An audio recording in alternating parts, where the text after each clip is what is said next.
আবারও না আসলে নাই, কথা না বলে পারলাম না। এই দেখেন ভাই, আমি এখন দাঁড়াই আছি একটা ভেন্ডি খেতে।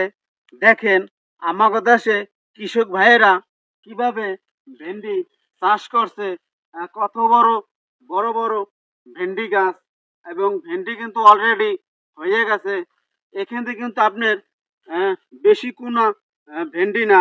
এখান থেকে আপনার মনে করেন আপনার ১.৫ থেকে ২ করা জমিতে ভেন্ডি চাষ করছে। এই যে দেখেন কত বড় ভেন্ডি গাছ, এই যে ভেন্ডি হয়ে গেছে। মনে করেন অল্প একটু ভেন্ডি চাষ করলে আপনি বিক্রি করতে পারবেন, খাইতে পারবেন, এবং আত্মীয় স্বজনরে দিতে পারবেন। আপনারা দেখেন, আমি যদি পুরা খাটটা দেখাই, কত সুন্দর ভেন্ডি হয়েছে। গাছগুনা বড় বড়।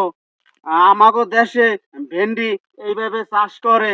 আহ, আপনাদের দেশে কি রকমের কৃষকরা ভেন্ডি চাষ করে, আপনারা আমাগো দেখা কমেন্টস কইরা জানাইবেন। আমি যদি এদিকে একটু দেখাই, দেখেন কত সুন্দর ভেন্ডি লাগাইছে। এই যে দেখেন, এই যে দেখেন, এই যে কত বড় বড় মোটা মোটা গাছ, কালা কালা উঁচা উঁচা। এই যে দেখেন অনেকগুলো ভেন্ডি গাছে ফুল হইছে এবং ভেন্ডিও হইছে। হ্যাঁ, এই যে দেখছেন এই গাছও মনে করেন ভেন্ডি হয়ে গেছে। এই ভেন্ডি তুললা বস্তা ভরিয়া বা টুকরিতে করিয়া বাজারে নিয়া আমরা বিক্রি করতে পারবেন, এবং এই বিক্রির টাকা দিয়া আপনারা অনেক কিছু কেনাকাটা করতে পারবেন। এই দেখেন ভাই, এদিকে একটু ঘুরিয়ে দেখেন। দেখেন এই যে ভেন্ডি গাছ, এই যে ভেন্ডি ফুল, এই যে দেখছেন এই গাছটা মনে করেন ফুল আইছে, ভেন্ডি আইছে।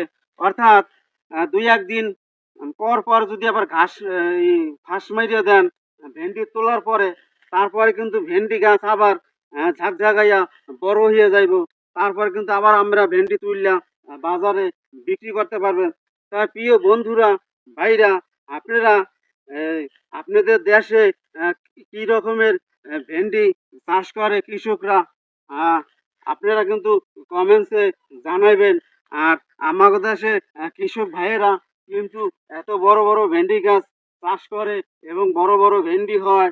ঠিক আছে, আমরা কিন্তু আমাকে কমেন্টস করে জানাবেন। আর এই ভিডিওটা আপনারা যে যেখান থেকে দেখেন, দেশ অথবা দেশের বাহিরে যে যেখান থেকে দেখেন, ভিডিওটা শেয়ার করে অন্যকে দেখার সুযোগ করে দেবেন। আপনাদের সাথে আবার দেখা হবে অন্য কোনো ভিডিওতে বা অন্য কোনো ব্লগে। ততক্ষণ সবাই ভালো থাকবেন।